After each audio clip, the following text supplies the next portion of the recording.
They called it Watchtower 13, a crumbling relic on the edge of the Carpathian front. Soldiers sent to man it never lasted more than a few nights. Some vanished, others turned their rifles on themselves. The Germans feared it. The Allies avoided it. But in 1944, 3 men were ordered inside, and none would leave unchanged. Before we descend into the darkness, make sure to subscribe. Because every night, we bring you new horror stories from the hidden corners of war, and not all who listen come back the same. Our story begins in the bitter winter of 1944, deep in the Carpathian Mountains. A US recon unit, short on manpower, receives a set of orders no one wanted. 3 men, an American captain, a jittery radio operator, and a German POW are assigned to man a watchtower the locals won't even speak of. Watchtower 13. Their journey would begin with snow and silence, and end in screams. Snow fell in lazy, endless sheets, softening the edges of the world into a blur of white and grey. The men of the 101st sat huddled in a barn just outside the Carpathian line, their breath fogging in the bitter air, their bodies wrapped in damp wool. Nobody wanted to be the one chosen for the next assignment, not after the whispers had started spreading. Captain Elias Hargrove stood at the makeshift desk, the orders in his gloved hand already creased from how hard he had been gripping them.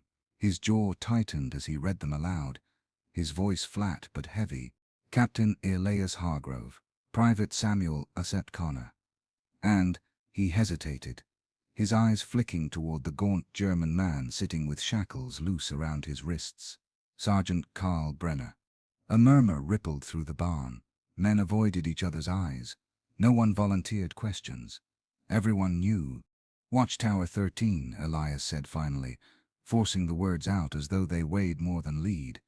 Private of Stall Connor gave a nervous laugh that died in his throat almost immediately. Sir, that SIP's just a ghost story. Right.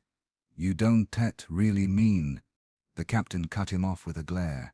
Orders are orders. Across the room, Brenner's lips pressed into a thin line.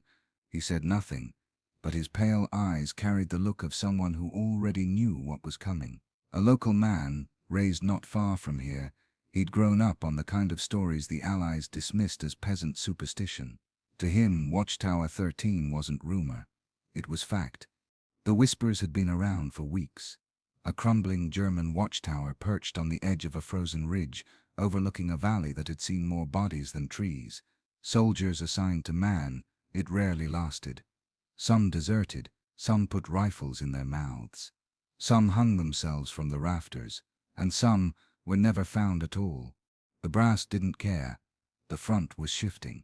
Recon positions were thin, and someone needed eyes on the pass. By dusk, the 3 men were trudging up the slope, snow crunching beneath their boots. Their breath turned into clouds that hung in the air and drifted behind them like ghosts reluctant to leave. The forest pressed in close on both sides, branches black and skeletal against the pale sky. O'Connor muttered under his breath, words Elias couldn't catch. The boy's nerves were fraying already. He carried the radio pack, its weight dragging at his shoulders, every step punctuated by the clatter of loose metal. "Keep it together, Private," Elias said without turning. His voice came out colder than he intended. He wasn't immune either. The unease gnawed at his stomach. Brenner trudged behind them silently. He carried no rifle. Allied command didn't trust him with one, but his eyes moved constantly, scanning the tree line, the ridges, the sky. He was the only one who seemed to know where they were going. "Why us?" Assia Connor finally asked, his voice cracking. "Whole platoon out there, but they send 3 men into that place." "Because," Elias said, the frost in his voice matching the air, "we follow orders." But Brenner spoke for the first time, his German accent cutting through the wind. "They send us because no one else will go. Men talk, men whisper. Brass knows better than to waste good soldiers on cursed ground." Offset Connor swallowed hard and looked away. They crested the ridge as twilight bled across the sky. The sun dipped low, staining the horizon a bruised purple. And there it was, Watchtower 13. It loomed like a broken tooth against the skyline.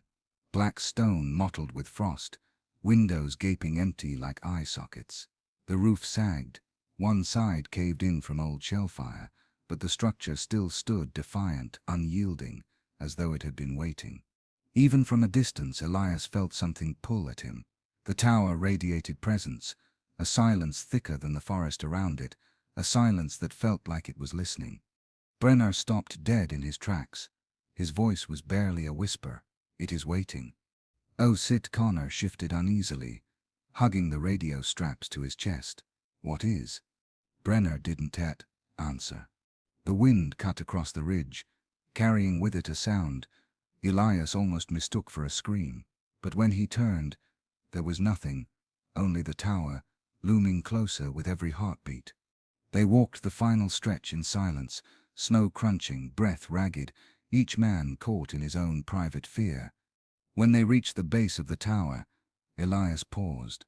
His gloved hand pressed against the frozen wood of the door. It felt warm. He froze, pulse quickening. That was impossible. The others didn't notice. O'Connor fumbled with his gear. Brenner muttered something under his breath. A prayer or a warning. Elias swallowed hard, pushed the thought away, and shoved the door open. The darkness inside seemed to breathe.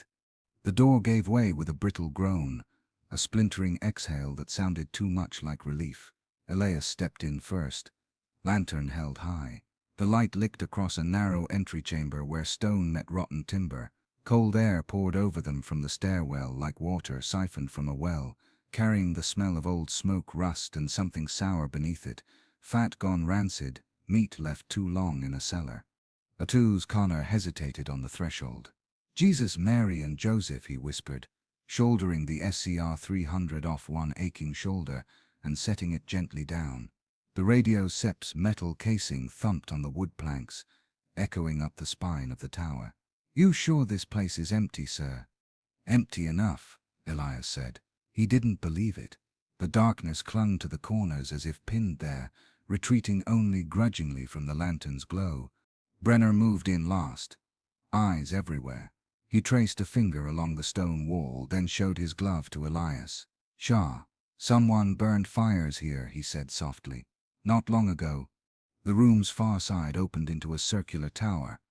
Well, the central column of space rising through the floors.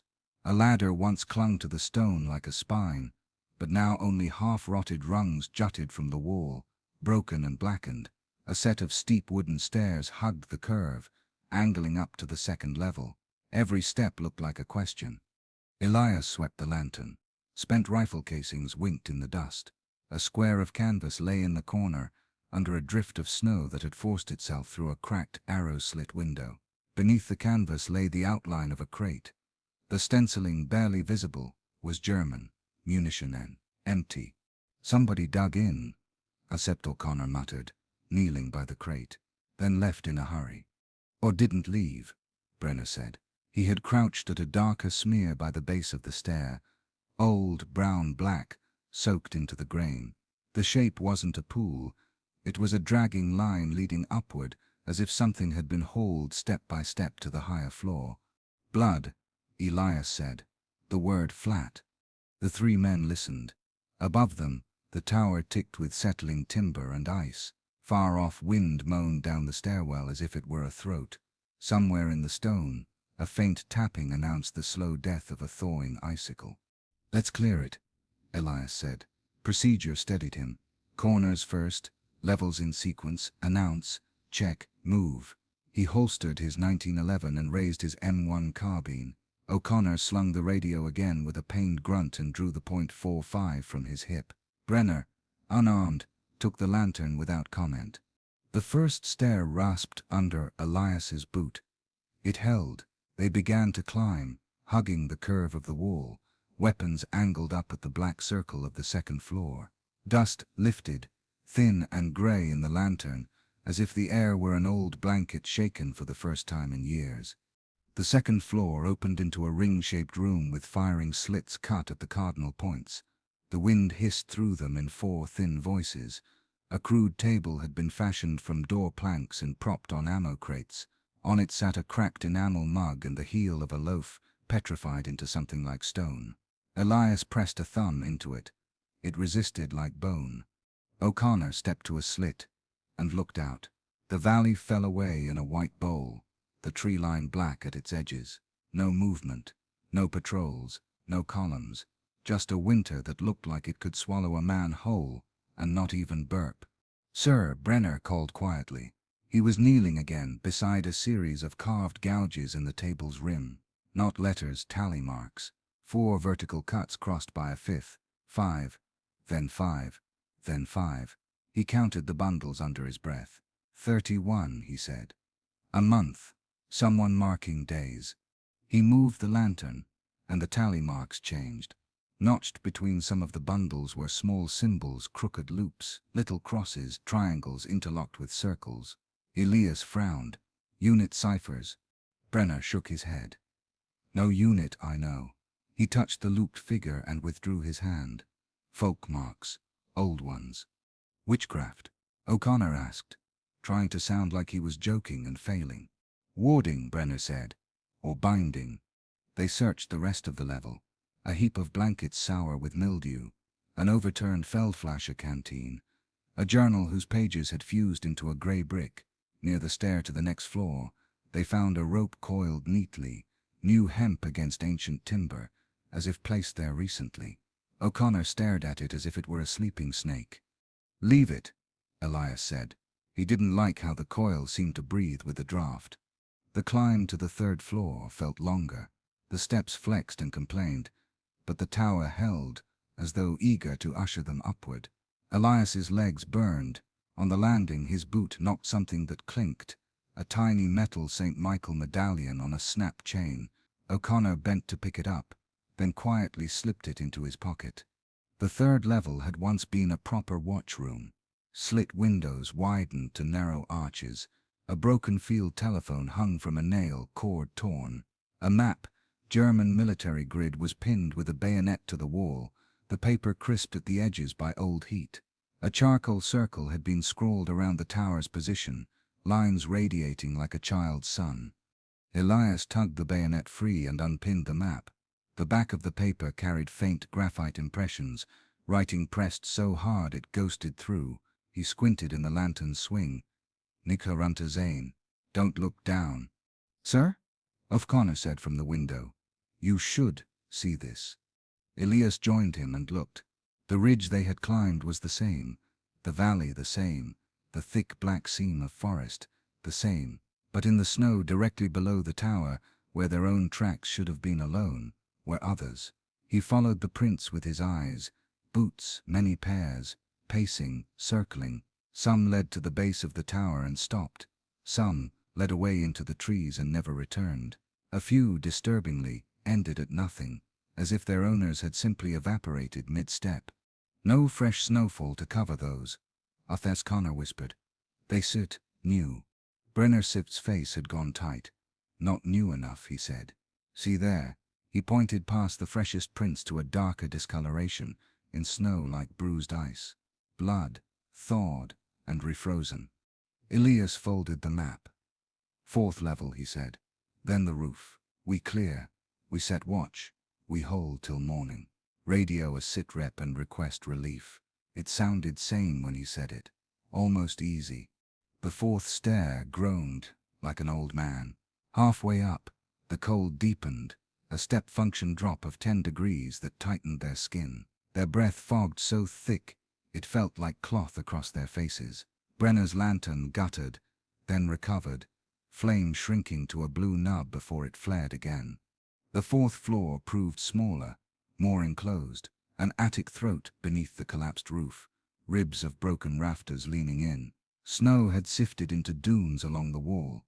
In the center, under a patch of open sky, a circle had been drawn on the floorboards in some dark substance. Within the circle, crude symbols repeated the marks from the table, but larger, more frantic, painted until the brush had torn and smeared. At each quarter of the circle, a knot of rope sat like a token. Brenner stood at the edge, careful not to cross. His lips moved around a prayer. Elias did not recognize. "Binding," he said again, throat dry, or keeping something inside. Inside the circle, a Sept Connor asked. Brenner shook his head and lifted the lantern, casting light up into the broken angles of the roof, inside the tower. Elias's jaw worked. He hated this talk, hated how it wormed under training and doctrine, but the smell here was wrong, like a cellar full of wet stone and extinguished candles. He stepped closer to the circle. The substance, he realized, was not paint. It was too brown at the edges, too cracked. Dried blood, a lot of it. The radio on Osipta-Connor's back popped and hissed. All three men flinched. Osipta-Connor shrugged the pack off, twisted the toggles with shaking fingers, and pressed the handset to his ear. Thunder to Overlord. This is Sparrow at Watchtower site. Come in. Over. Static boiled, then thinned. Through it, a voice crawled, shredded by snow and distance. Arrow. Sparrow, say again. Osipta-Connor said, relief rising. Overlord, do you copy? Another sound slid into the channel, not speech, more like a breath drawn too close to the microphone. Then, faintly, words formed, wrong in tone and cadence, as though imitating English from the outside. Don't look down, Samuel. Osipta-Connor's face drained. Sir, he began, but Elias was already stepping to him, snatching the handset. This is Captain Hargrove. Identify yourself. Silence. Then a low creak moved through the tower, heavy and deliberate. Not the wind. It came from directly above them, from the rafters. Brenner lifted the lantern.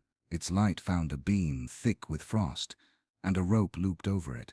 The rest of the rope dangled into darkness, swaying.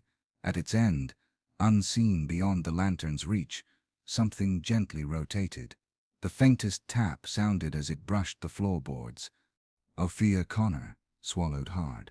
Sir, there sits no draft. The rope swayed again on its own, a lazy pendulum.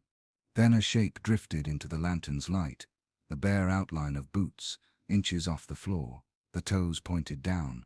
The laces were untied and moved as if in water. The lantern hissed. The rope creaked. The boots turned slowly to face them. In the wavering light, the hanging boots take a single, impossible step toward the floor. The boots didn't fall. They simply vanished. One blink, they hovered above the warped boards. The next they were gone, and with them the rope, the creaking beam, the shape in the rafters. Only the lantern remained, stuttering softly in Brenner's hand, its light stifled by a darkness that had suddenly thickened like tar. Captain Elias Hargrove steadied his breath, trying to shake the afterimage burned into his sight. He turned slowly, scanning every shadow for movement. The attic groaned again, but this time it was only the wind, or so he told himself. "We stir done here," he said coldly. "Downstairs, we hold the second floor." O'Connor didn't argue. He'd gone pale, his freckles standing out like scars. His fingers worked the tuning dials on the radio automatically, lips moving in silent prayer. They descended in silence, footsteps muffled by dust and dread. On the second floor, Elias sealed the stairwell hatch with a rusted pipe and wedged a crate against it. "Nobody goes up," he ordered. "Not until morning, not without backup." He didn't say what all three of them knew, that the tower had not been empty. Not in any way that mattered. They huddled in what passed for shelter, around the table, their backs to the stone walls, weapons within arm's reach. A single Coleman lantern lit the space, shadows trembling against the cracked mortar. Brenner didn't speak. He sat cross-legged, thumbing the rosary he'd carved from wood, whispering prayers in German. O'Connor curled into his blanket, eyes open, radio resting on his chest. But Elias stayed awake, watching, listening. Outside, the wind howled over the valley, a voice that changed pitch and rhythm like it wanted to be understood. At times it shrieked through the stone slits, bending into tones that could have been human speech. The captain chalked it up to the cold, the fatigue. But when he closed his eyes, even for a second, something different stirred. Images. A child, a girl, running through smoke, her hair aflame, screaming. The church bell tolling in reverse. A field of blackened corpses rising in silence, faces charred but eyes alive. All from France, all from the artillery strike he had ordered without confirming the civilian evacuation. Elias opened his eyes again. The lantern was still burning. His men were still breathing, but faintly, underneath the crackling radio static and the hum of the storm outside, he heard something else. A voice. Low, wet. Close. Elias. He sat bolt upright, heart thundering. The others hadn't moved. O'Connor's eyes were shut now, lips twitching in uneasy sleep. Brenner rocked slowly, whispering in rhythm. Elias stood and crossed to the window slit, letting the cold air numb his face. "Get a grip," he muttered. "You stir not losing it. Not yet." Then behind him, "Elias, you let them burn." The voice wasn't sit outside. It was inside. He spun, rifle raised. Nothing, only shadow. The radio crackled sharply, then shifted. "Sparrow, this is Overlord.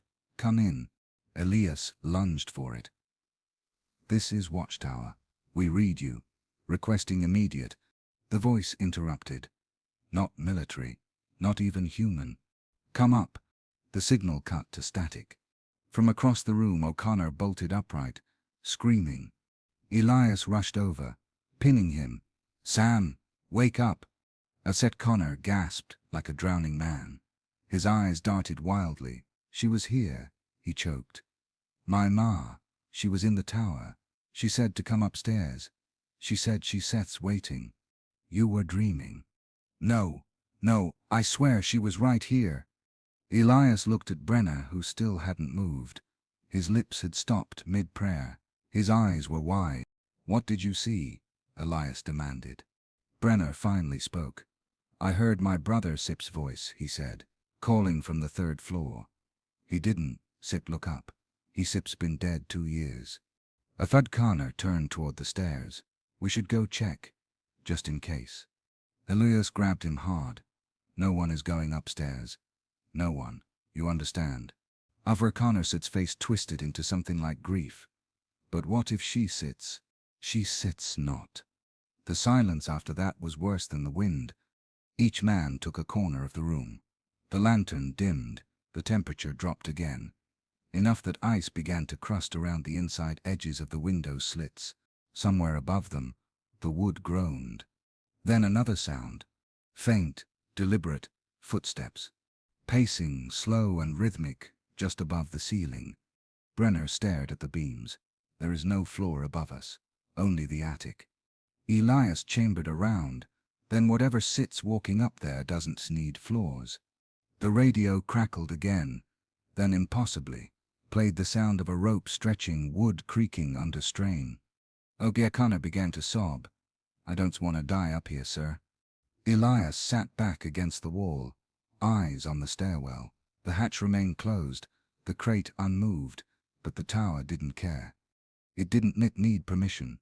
In the dark, O'Connor begins muttering to himself, then suddenly laughs. A dry, broken laugh that doesn't sound like his own. Morning never came. Light arrived. Yes, grey and distant, but it was not the warm promise of dawn. It was a dull seep through snow-thickened clouds, a sickly pallor that filtered in through the narrow slits of Watchtower, 13 like it regretted being born at all. Captain Elias Hargrove stared through the window at a world untouched by time. The trees hadn't moved. The snow hadn't shifted. No birds, no patrols, no artillery, just silence. O'Connor hadn't spoken since the night before. He sat in a corner, legs drawn to his chest, arms wrapped tightly around the radio like it was a lifeline. His eyes were open but blank, watching something only he could see. Brenner chewed on a piece of frozen hardtack with the deliberation of a man performing a ritual. "You feel it, Captain?" he asked, without looking. "Feel what?" Elias said, voice hoarse. The silence. Elias nodded slowly. It wasn't just quiet. It was oppressive. The kind of silence that made your ears ring, that made you wonder if the world had ended and you were the only one left to realize it. He stepped to the center of the room and stomped his boot once, hard. The sound vanished almost instantly, swallowed by stone and air that did not echo. "I've been here before," Brenner muttered. Not this place, but this kind of silence. At Stalingrad, when the dying had stopped screaming, and even the rats had left, it seems the quiet that comes when something unnatural has taken the field. Ghost stories again. Elias snapped. He didn't mean to, but his nerves were raw. Brenner turned his pale eyes on him. You think this is war doing this? He gestured around the room. This tower. It is not war. It is worse. From the corner, Stu Connor let out a soft giggle. Elias whipped around. What sips funny, Private? Fat Connor didn't set look up. Heard a joke on the radio, he whispered. My brother told it to me, but he set's dead, died in Anzio. He smiled, said he was coming to visit. Elias knelt in front of him, gently prying the radio from his grip. The boy didn't resist. The tuning dial had been turned all the way to the far end, frequencies unused, unsanctioned, static rolled through the speaker like a tide, ebbing and flowing with the rhythm of breath. No, not breath. Whispers. Indistinct, layered, like multiple people speaking all at once but buried under water. Elias turned the dial. Nothing, just the same wash of whispers, no matter the frequency. He turned the power off. The whispers continued. Fess Connor Sip's eyes rolled up. Too late, sir. They Sipler already inside. Suddenly the air changed. The temperature dropped so sharply that frost raced across the windows like lightning, cracking in real time. The lantern snuffed out. The room dimmed to ash gray. And then, footsteps. Not above this time. Below, Elias turned sharply toward the floor, his finger tensed on the trigger of his M1. Brenner stood, drawing a small iron medallion from his coat, and whispering in German, It sits in the basement. There's just no basement, Elias said. There is now. The steps continued, measured, deliberate. Then they stopped, and the silence came again, thicker now, heavy as oil. Fritz Connor began to cry softly. Brenner crossed the room and flung open the hatch to the stairwell leading down. The lower level had been a supply room once, but it had collapsed in a mortar blast. There was nothing but broken stone and dust. Except now there was a door. It hadn't been there before. Set into the foundation wall, metal old and rusted. No handle, no hinges, just a thick iron plate, slightly ajar. From the gap came a low breathing sound. Not mechanical, not animal, something in between. Elias moved forward, but Brenner blocked him. You go down there, you don't see come back up. So what do? We hold. But the silence had other plans. That night, the tower began to shift. Not physically. Its bones remained the same, but something about the space inside stretched, warped. The second floor no longer led cleanly to the first. The stairs were longer, the windows opened to views that didn't match what they had seen before. Once Osip Connor looked through the southern slit and whispered, Why are there men just standing out there? Elias looked too. The valley was empty, but when Abes Connor pressed his face to the stone again, he gasped. They sat, looking up at me. That night, all three men took turns on watch, but time twisted. Brenner claimed his shift was an hour. Elias's watch said 4 had passed. O'Connor insisted he'd never slept, yet he was found shivering in the corner with the radio back on, whispers louder than ever. And then there were the clocks. Elias's wristwatch stopped, so did the lantern's ticking mechanism. The tower's rhythm was no longer theirs. It was keeping its own time. Sometime in that endless dusk that passed for day, Elias ventured to the upper floor again, only briefly. He found the rope, still swaying. But now there were two. A scrap of O'Connor's uniform is caught in the second noose, but he's still downstairs, asleep, or so they thought. When Elias returned from the 4th floor, the second noose burned in his memory. He found O'Connor sitting bolt upright, staring at the extinguished lantern, his fingers twitching like he was sending Morse code to the shadows. The radio lay beside him, hissing softly, low static laced with wet, whispering vowels that no language should contain. Private, Elias said gently. No response. Oh, Set Connor. The boy flinched. Slowly he turned. There were bruised circles under his eyes, his lips cracked and bleeding. "They, sir, asking for me now," he said, his voice papery and calm. "Not just her. Others. A whole choir. They want me to come upstairs. All I have to do is say yes." Elias knelt beside him, checking his pulse. "Fast. Shallow. You haven't slept." "I don't need to." "You do. I need to listen." Elias looked at the radio. He yanked the power toggle hard, but the static didn't stop. Stick Connor blinked slowly. "Doesn't matter if it sips on. The tower doesn't use wires anymore." Brenner stood by the window slit, silent, hands clasped behind his back. His gaze remained locked on the snow-covered valley below. "They start gathering," he said softly. "Outside." Elias moved to his side. "Who?" But he already saw them. Figures, standing motionless in the snow, some in German uniforms, some American, one, no mistaking it, wearing a priest's collar, all staring up at the tower. No breath, no movement. Brenner spoke again. "Those who came before us." Elias's stomach churned. Hallucinations. But Brenner shook his head. "We didn't imagine the rope, or the door, or the second noose." Behind them, O'Connor began to speak in a strange rhythm, soft and deliberate. At first, it seemed like gibberish, but then Brenner stiffened. "That's Hungarian, old dialect." Elias turned. "He doesn't speak Hungarian." "He does now." The room grew colder. The frost on the windows thickened until the outside world vanished. The walls groaned, not from wind but pressure. O'Connor stood, moving slowly like a sleepwalker. His hand brushed the wall as he walked past them, dragging his fingertips through a thin trail of blood. Elias moved to stop him. "Sam, I heard the mass," he whispered. "The one they hold upstairs. You can only hear it once you've accepted what you've done." "You haven't done anything," Elias said. But Connor smiled. "A tight, tragic thing. I left my friend behind in Italy. A shell hit our trench. He begged me to pull him out. But I ran. I said come back." His voice cracked. "I never did." Brenner stepped between them. "He needs to be restrained." "Not yet," Elias muttered. "Let him talk."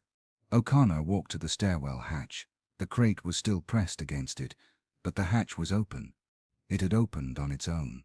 From within, the stairwell exhaled a deep, warm breath. Elias felt sweat prick his spine despite the cold. O'Connor looked down the stairs and tilted his head like he was listening to someone calling from below. "Do you hear them?" he asked. "They say they forgive me. They say their peace. Just one step down." "Step away from the stairs," Elias ordered, voice sharp now.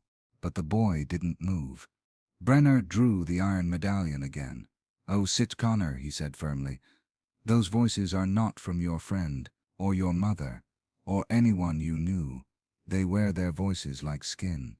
They only want your sorrow." Levitt Connor turned, tears cutting through grime on his face. "Then maybe they can have it." He lunged. Elias moved fast, slamming into him mid-step. They crashed into the floor. O'Connor struggling like a man possessed. His strength was uncanny, driven by something not his own. "Let me go," he shrieked. "I have to go to her. She sits cold. She needs me." Brenner helped pin him, wrapping the rosary around O'Connor's wrists. The boy screamed and thrashed. Then, stillness. Connor fell limp. Elias pulled back, breathing hard. "Is he unconscious?" Brenner said, checking his eyes. "For now." They tied him down. Blankets, belts, wire. That night O'Connor whispered in his sleep. Every hour, a different language. Some ancient, some lost, some they felt in their bones more than heard. And at midnight, Elias awoke to find O'Connor sitting upright, still bound, but grinning. "You shall see her too, Captain," he whispered. "She's coming for you next." Then he laid back down and began humming a lullaby that made Brenner recoil in terror. "What is it?" Elias asked. Brenner's voice was tight. That song, it suts not from here, it suts from beneath.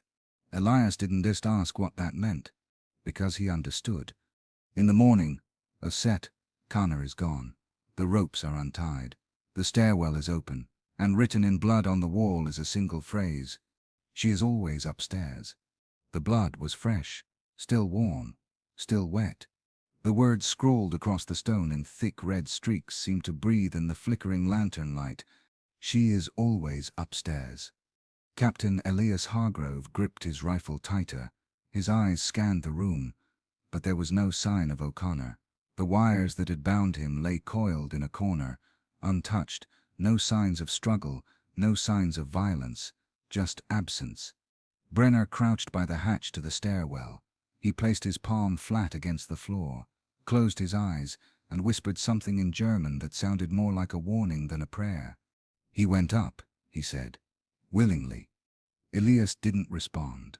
His heart was hammering against his ribs, not from fear, but from a growing, impossible certainty. He'd known O'Connor wouldn't make it out of this place. They descended into silence. Again, it was never just quiet here. It was weight. The tower sipped silence was an absence of sound. It was presence, a listening, a judging. Brenner retrieved the lantern and took the lead. They climbed the stairs slowly, each wooden step groaning beneath their boots. The higher they went, the colder it got. Not the kind of cold that numbs the flesh, but the kind that clings to bone. When they reached the fourth-floor landing, the rope was back, swinging, and at the end of it, Officer Connor. His body hung limp, head tilted at a grotesque angle, eyes open, staring down at them, but it was his face that stopped Elias cold. It wasn't twisted in fear or pain, it was smiling, and the smile widened, impossibly, unnaturally, as the lantern light touched it.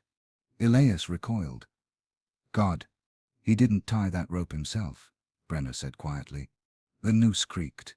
The body spun slightly, toes brushing the floor, but there was no wind. Brenner stepped forward, Don thick look into his eyes. Elias blinked. Why? Because something might look back. O'Connor's mouth moved. No breath, no vocal cords, just motion. Did you see that? Elias whispered. Brenner nodded. O'Connor's lips mouthed a phrase over and over, as his body turned in a slow arc. Come upstairs. Come upstairs. Come upstairs. Elias felt it, deep in his chest, a pull, not physical. Something more, like guilt, like gravity. Step away, Brenner commanded. Don Stett listened to him. He Seb's dead, Elias murmured. No, he was dead. Now he sips hers. Brenner turned, lifting the lantern to the ceiling. The support beam was splintered, warped. Symbols had been carved into it, rough, angry scratches that matched the ones from the map table and the blood circle. Binding runes. But they were broken. Something sits released, Brenner said grimly, and it sits climbing downward. Suddenly the lantern dimmed. The flame shrank to a blue ember. The temperature plummeted. Frost crackled across the walls in jagged lines. And then came the sound. Footsteps. Not Osper Connorsets. From above. Slow, deliberate. Descending. Elias aimed his rifle upward, but there was nothing, just a darkness thicker than pitch above the last landing. And then, the rope snapped. O'Connor's body hit the floor like a sack of wet rags, but he didn't lie still. He sat up, not fast, not violent, but smoothly, calmly. His head lolled to the side, neck clearly broken, face twisted, but those eyes, those smiling eyes, locked onto Elias. You came, he rasped. His voice sounded like it echoed from inside a deep cavern. She sits been waiting. Elias backed away. You stir not, O sick O'Connor. Not anymore. And then the body collapsed again. Limp, cold. Whatever had animated it was gone. Brenner dropped beside the corpse, whispering a final prayer in Latin. Then, with shaky fingers, he closed O'Connor's eyes. They snapped open again. No, Elias pulled him back. But the eyes stayed open now, glassy and unfocused, this time lifeless for good. Elias stared down at the body. We bury him. Outside, far from this place. But when they tried to carry him down the stairs, the path had changed. The tower had shifted again. The second floor no longer existed. The stairwell opened only to another wall of stone. They were trapped. What now? Elias asked. Brenner didn't answer. He was staring at the spot where O'Connor had stood. Or rather, the spot he thought he stood. Because the floor there, bare cracked wood just moments before, was now covered in wet footprints. Bare, small, and leading up the stairs, a child's footprints. Elias whispered, "The girl from my dream." Brenner turned to him slowly. "You seen her too?" Before Elias could answer, the radio crackled to life behind them, and from the speaker came O'Connor's voice, calm, clear, and alive. "Captain, I made it out. It's safe now. Come upstairs. She wants to thank you." Elias lifts the radio slowly, and it sets unplugged. The radio sat on the floor, humming like a beehive of static and whispers. The voice that had come through it, O'Connor's voice, was still echoing inside Elias's skull, but it was the way he spoke that unnerved him most. Not frantic, not tortured, welcoming, like he had found peace, like the tower had become a sanctuary instead of a prison. Captain Elias Hargrove stepped away from it, keeping his eyes fixed on the stairwell above. Nothing moved, no sound but the creak of settling stone. Brenner crouched by the wall, running his hands over the carvings once more, the spirals, the hash marks, the strange crooked symbols etched into the stone and painted in dried blood. "I've seen these before," he said quietly. "Long before the war, before I ever wore a uniform." Elias turned. "Where?" "My village," Brenner answered, "deep in the Carpathians, in the old part, where the forest grows too thick and the ground is soft no matter how dry the season. My grandmother told me stories about a watcher." Elias raised a brow. "Another local ghost." Brenner didn't smile. It was instead a ghost. It was something older, not a person, not even a spirit in the way we understand them. Something bound to this land, a hunger. It didn't kill you, not directly. It waited. It whispered. It fed on the part of you that felt guilt, regret, despair. Elias felt the hairs on the back of his neck rise. That sounds like superstition. Brenner stood slowly. Maybe it was, until the tower was built. He walked to the center of the room, eyes on the ceiling. The Germans found the ruins of an old monastery here, burned centuries ago. Locals wouldn't even approach it, but the Wehrmacht needed a vantage point, so they built Watchtower 13 right on top of it. "On cursed ground," Elias muttered. "Not just cursed, sealed." Brenner's voice dropped lower. The monks knew something. They had trapped it, bound it beneath their sanctuary. The carvings, you see, those weren't for protection, they were containment. A prison made from prayer and blood. Elias stared at him, and the Nazis tore it open. Of course they did. They thought it was power, ancient relics, symbols, esoteric texts. They always chased things they didn't understand. Some said Himmler sent archaeologists here to awaken something. And now it sets awake. Brenner nodded. "It sits, not a ghost, not a demon. It doesn't have a name we can pronounce. The old people called it Afigra, the watcher who weeps, a being that feeds on sorrow until you break. And when you do, you hang yourself." Elias finished. "No," Brenner said, eyes narrowing. "You think you did. That seps the horror.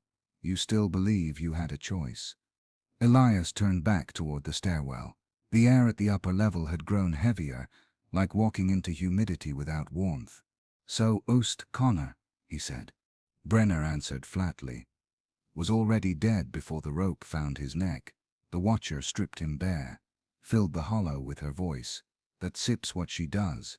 She uses what you mourn, what you hate in yourself." Elias felt that pull again, faint but persistent, a thread tied to his ribs. The girl, the one from France. The one he had buried in fire and shell fragments when he called in artillery on a civilian village. "I've been dreaming of her," he said, barely above a whisper. "Every night since we arrived, she stands in the flames, smiling, like she sits not angry, like she sits, waiting for me." "She is," Brenner said, "but it sets not her." They stood in silence for a moment, listening to the wind howl outside. Elias broke it. "Why hasn't Set it taken you?" Brenner looked tired, older than he had in days. "Because I already died, Captain. In Stalingrad. My brother was pinned in rubble, crying for help. I left him, the same way your private left his friend. I wandered through snow for 2 days. When they found me, I had frostbite, hypothermia, madness. The doctors said I died twice on the table." Elias shook his head. "Then why are you still breathing?" "I made a deal." Elias stiffened. "With what?" Brenner hesitated. "Not with the Watcher, with something older, something in the same forest, something that hates it." "You stare insane." "No," Brenner said calmly, "but I am marked. And that Sip's the only reason we Sip's still alive. For now." Elias glanced at the stairs. "We have to end this." Brenner nodded, but not by fighting it. He pointed to the blood markings on the wall. "We have to seal it again, with blood, willingly given, from someone who still feels guilt. The tower was a prison, but the seals have faded." Elias turned pale. "You stir saying a sacrifice." "I'm saying it sets the only way the tower sleeps again." And then, the lantern blew out. The wind outside stopped, and the stairs above creaked. Not the rapid steps of a running man, not the weight of a corpse swaying, but a child's footfall. Delicate, playful, closer. A girl began to hum a lullaby in perfect French, the same tune from Elias Gast's dream. He turned to Brenner. "She sits here." The girl's voice whispers through the walls. "Why did you let me burn, Captain?" And the tower begins to shake like it's breathing. The lullaby faded, not with distance, but as if the source had simply vanished. Elias held his breath. His ears strained for the slightest sound, footsteps, breathing, wind. But the only thing he heard now was the thump of his own pulse, loud and frantic in his skull. Brenner had pressed his back to the wall, clutching the iron medallion to his chest, lips moving without sound. The humming was gone, but its echo remained, lodged in their minds like a splinter, humming behind their eyes. The tower shifted again. They didn't see it. They felt it. The weight of the walls pressing closer, the stairs angling sharper, the very air thickening into something like syrup. Time unraveled. Elias checked his watch. Stopped. He wound it. It ticked. Then it stopped again. Seconds no longer passed in order. They staggered forward, circled back, flickered. Brenner looked toward the hatch to the 3rd floor. "It's almost complete," he said. "What is?" "The merging. The tower and the thing inside. Its sets collapsing the layers. Soon, up and down one set matter. Inside and outside, one set exist." Elias stepped to the slit window and stared into the snowstorm. The trees were gone. The valley was gone. The outside world was gone. In its place, a wall of ash-gray fog, pressing in on every side. The world had been erased. "We stir sealed in," Elias whispered. "It doesn't want us to leave." "It never did," Brenner replied. "It only pretended to be part of the war, but it doesn't set care about battles. It only cares about what sets inside us." Elias paced, trying to think, to anchor himself. "The seals. You said we could restore them." "With blood," Brenner said. "Willingly given, from someone carrying guilt deep enough to feed the Watcher, but strong enough to deny it." Elias didn't respond. His gaze flicked to the staircase. And that Sips when he saw it. A rope. Another one. This one tied into the railing. Its end trailed across the floor like a snake, all the way to Brenner's boots. The German froze, looked down, his face drained. "I didn't set." The rope twitched. Elias raised his rifle. Don't that move. I didn't tie it. But now the rope was coiling slowly, curling around Brenner's ankle like ivy. Elias moved fast, slashing the rope with his bayonet. The severed end thrashed violently as if alive, before falling limp. God, Elias whispered. It sets making its own nooses now. One for each of us, Brenner said. It's impatient. They burned the rope. The flame hissed green before fading to smoke, and still, from above, the creaking started again. A rhythmic sway, like the tower was full of pendulums. Oest Connorsit's voice echoed faintly, calm, soothing in that same eerie tone. You don't have to be afraid. There rests no pain. Just let go. Just fall. Brenner snapped. He hurled the iron medallion into the wall, roaring in German, fists clenched, eyes wide with fury and terror. Stop lying to me. Brenner, Elias grabbed him. Get a hold of yourself. They want me to forget him. Brenner screamed. My brother, his face, it sounds, I can remember it. He fell to his knees, shaking. That's what it does, Elias said. It takes your memories piece by piece, until there sips nothing left of you but the part that wants to die. From behind them the radio clicked. Then it played music. An old German lullaby, slow, off-key, played backward. Elias stared at the unit. He hadn't touched it. It wasn't even powered. The voice returned. You killed your brother Carl. You killed them all. Brenner sobbed. Elias ripped the radio's wires out and hurled the unit against the wall. Sparks flew. The casing split. And still, from the ruins of the speaker, come upstairs. Elias grabbed Brenner by the shoulders. We can still finish this, but I need you focused. Brenner met his eyes. One of us wants to survive. I know. A heavy creak rolled through the floor.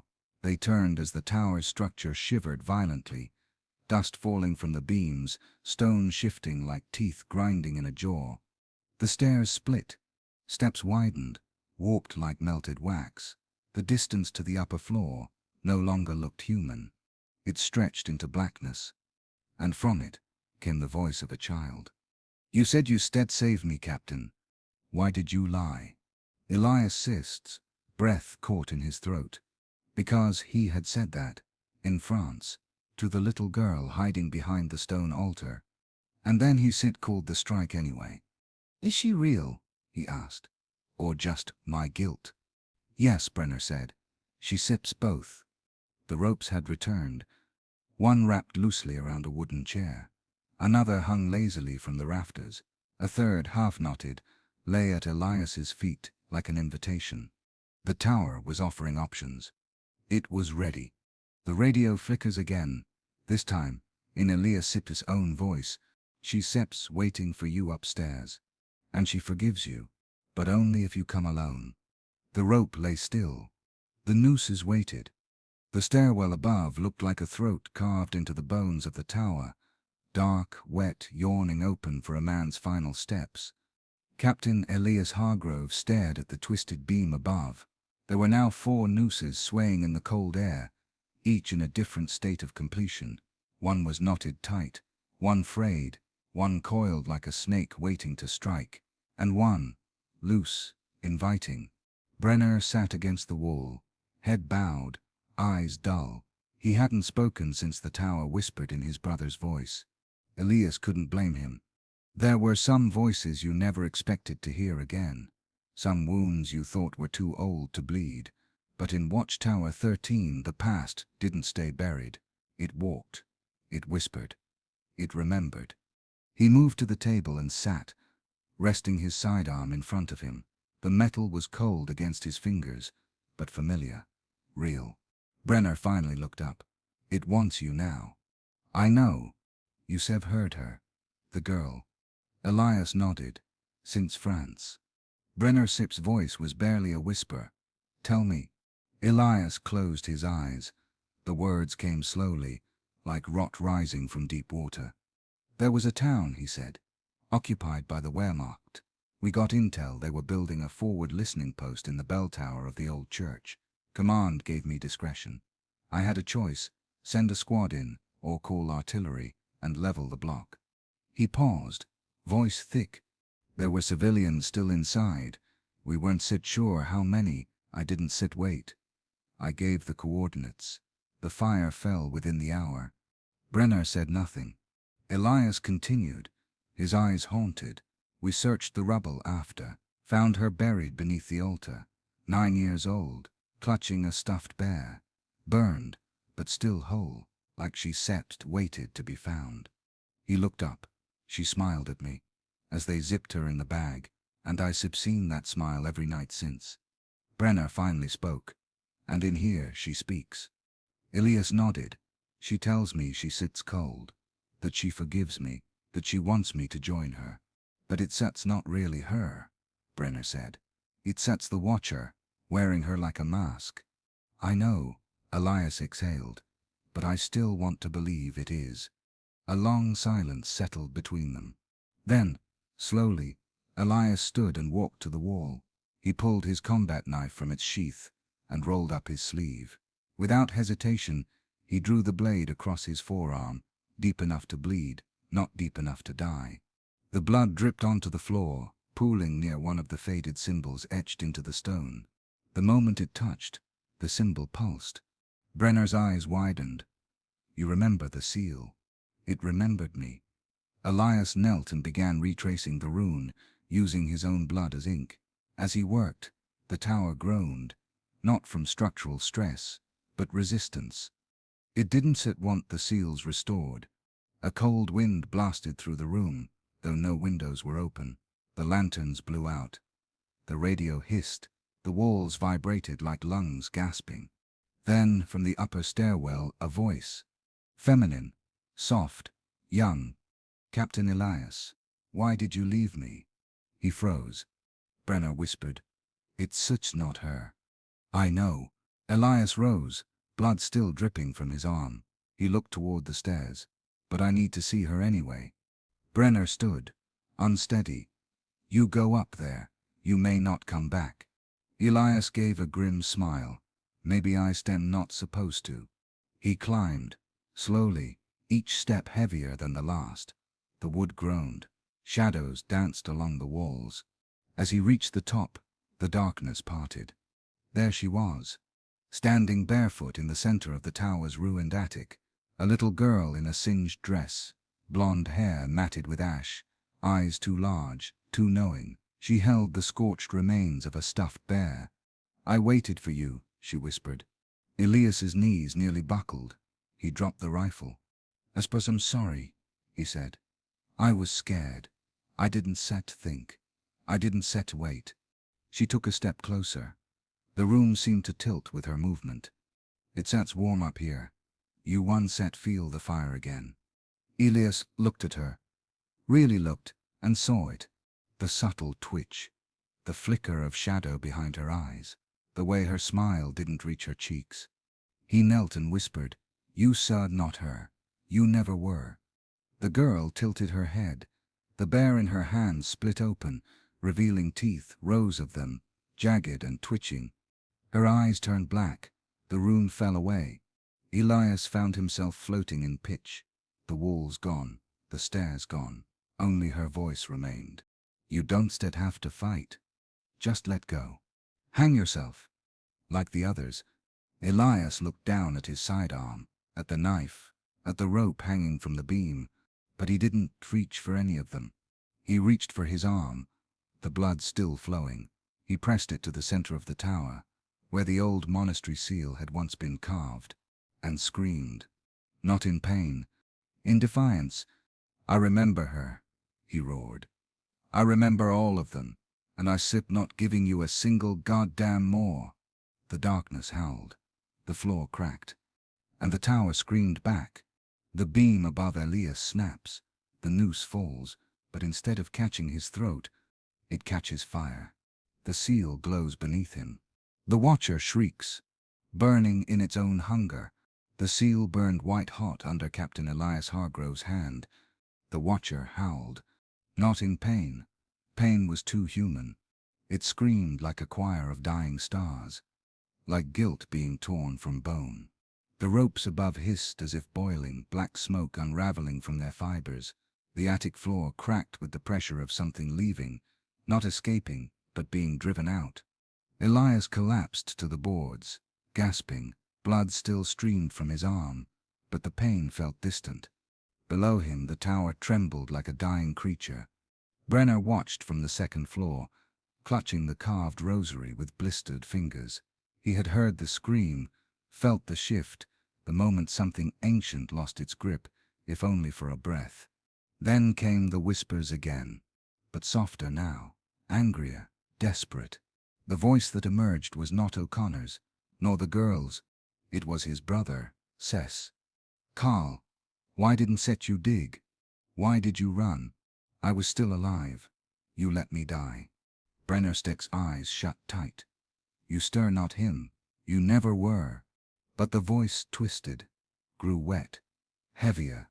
"You prayed to save your own life. And I died choking in concrete and snow." Brenner stood, trembling. "I have lived with that voice for years. You think I don't know what I did?" He turned slowly, and there, in the center of the room, stood his brother, or the shape of him. Half his face was shattered bone. One arm hung useless, mangled, trailing frost. But his eyes were alive, and they wept. Not water, not blood, but ash. Elias staggered down the stairs, his body half limp, still alive but barely. He saw the figure and froze. "Brenner," he warned. "Donstedt, listen." But Brenner had gone still. "I hear you," he whispered to the phantom. "I hear everything you said, and I believe it. But it doesn't mean I let you in." The figure smiled. "Then why did you call to me last night?" The lanterns blew out. The stone cracked. The tower screamed again, this time from within the walls. Brenner dropped to one knee, clutching his chest. Something was tearing inside him. "It sets in me," he said, through gritted teeth. "It marked me in Stalingrad. That's why I survived. I wasn't meant to live. I was meant to bring it here." Elias reached him, caught him before he fell. "You stir not its servant.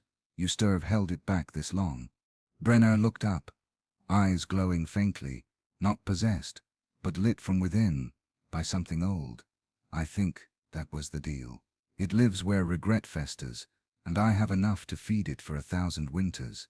He pressed something into Elias Sitz's hand. "The iron medallion." "What are you doing?" Elias demanded. Brenner smiled faintly. "You sealed the first rune, but the others were meant to be sealed in blood. The monks knew that. Not the blood of victims, the blood of the guilty." Elias Sif's eyes widened. "No, there Sif's another way." "No," Brenner whispered. "There isn't Set. This thing doesn't die, but it can be starved, trapped again." And then he stood. Not rushed, not possessed. He moved with peace. "I shall walk the stairs," Brenner said. "Not to die, but to feed it the only thing it can consume." "What's that?" Elias asked, choking back emotion. "Acceptance." Brenner turned, climbed. The steps didn't groan beneath him. The tower welcomed him. Elias followed, half limping, bloodied, shouting, but he knew the man was already gone. When Brenner reached the top, the child Sip's voice spoke again.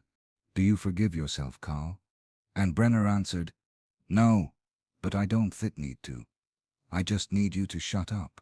He stepped into the center of the attic and slit his palm wide open. He drew the last rune on the scorched floorboards with his own blood, completing the seal. The tower shuddered, then cracked open. A pulse of darkness blasted out from the walls. The ropes burst into flame. The air became fire and smoke. Elias fell to his knees. His ears bled. Above, Brenner stood still and burned, not in agony, but in light. The Watcher shrieked. It tried to take him, tried to drown him in illusions, but Brenner stood, eyes shut, as the room became a vortex of screams. And then, silence. The kind that meant something. Final, pure, holy. The tower began to collapse. The walls gave way, the stone cracked, the stairs fell. And from the ash, Captain Elias crawled free. *** cliffhanger. As he stumbles from the ruins, one final whisper rides the wind behind him. Not in a voice he knows, but in his own. She sat still, waiting upstairs. The snow had stopped, but Elias couldn't see the sky. Ash drifted in slow, spiraling flakes, charcoal-colored, weightless and silent. It coated his shoulders, clung to his lashes, filled his lungs with the smell of burned pine and old death. Behind him, Watchtower 13 was gone. Not collapsed, erased. The stone, the stairs, the walls, even the foundation, vanished as if swallowed by the earth. In its place was a crater, ringed in scorched soil. The fog was receding now, revealing the edge of the forest. Trees stood at attention, blackened at their roots, as if bearing witness. The world had returned, but not unchanged. Captain Elias Hargrove sat in the snow, blood drying on his sleeve, hand still clutching the iron medallion Brenner had given him. He was the only one left. No radio, no sound, just the soundless beating of a heart that had forgotten why it kept going. He didn't send cry, not yet. The grief hadn't yet caught up with him, but it would. When he closed his eyes, he saw Brenner, standing calm amid fire, etching blood into the wood. He saw O'Connor, hanging with a smile, lips moving long after death. He saw the girl in the flames, hand outstretched, eyes full of trust. He opened his eyes, still alone. The sun had risen, pale and low, like it didn't want to shine too brightly on what had just happened. He forced himself to move.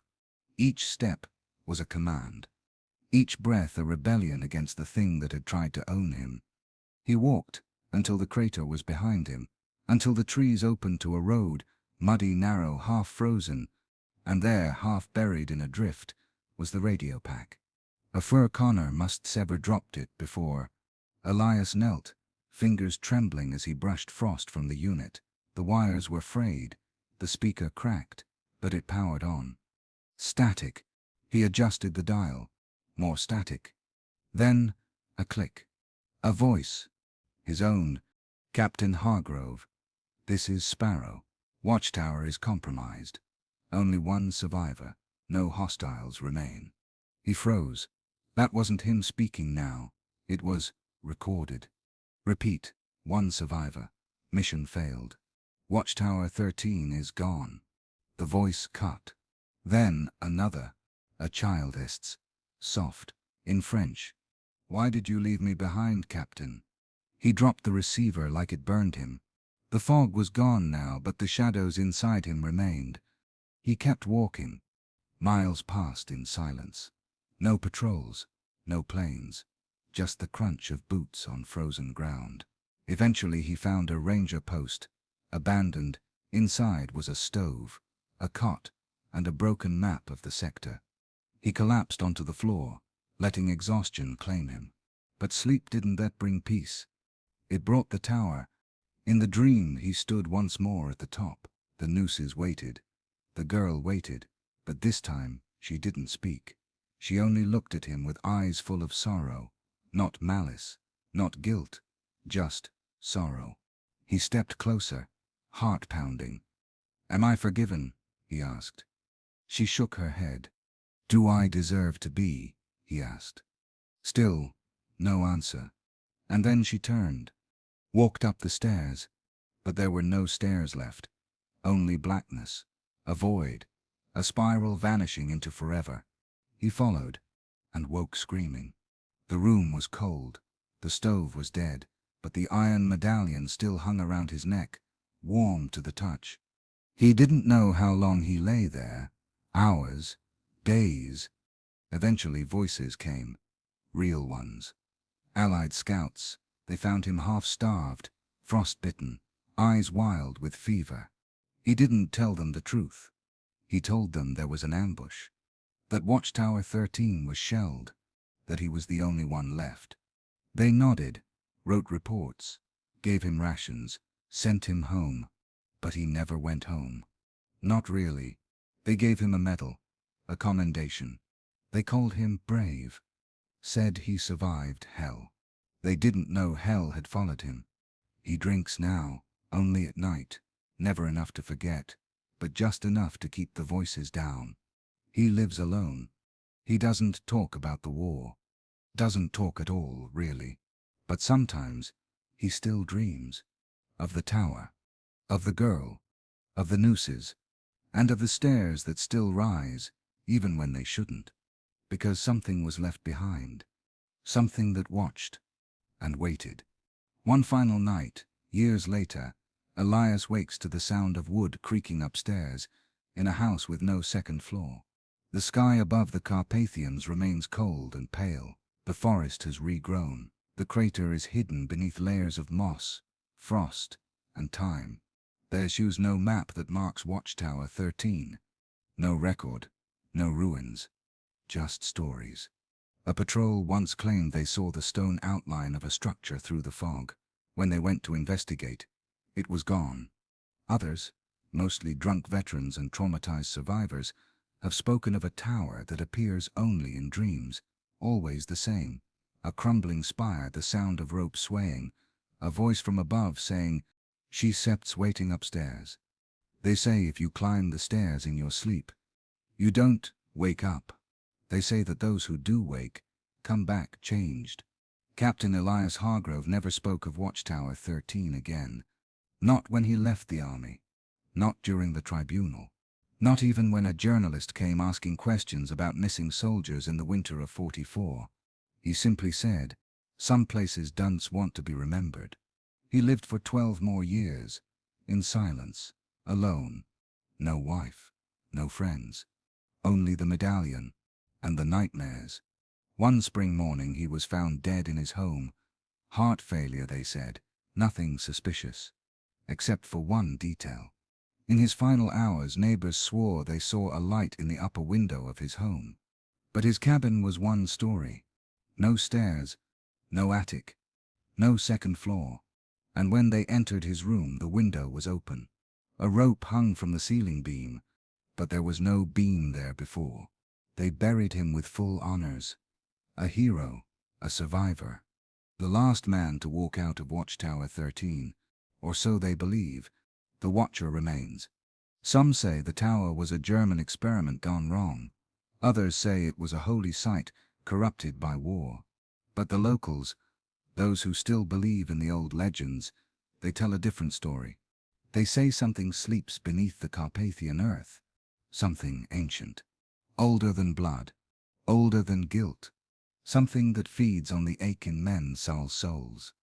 A being that doesn't kill. It waits. It listens. It whispers. And it watches. They say it doesn't haunt battlefields. It haunts what comes after. When the war is over, when the medals are pinned, when the silence begins, that's when the watcher calls, and the stairs rise again. This was the cursed tale of Watchtower 13. A place where silence is alive, and guilt is the noose you tie yourself.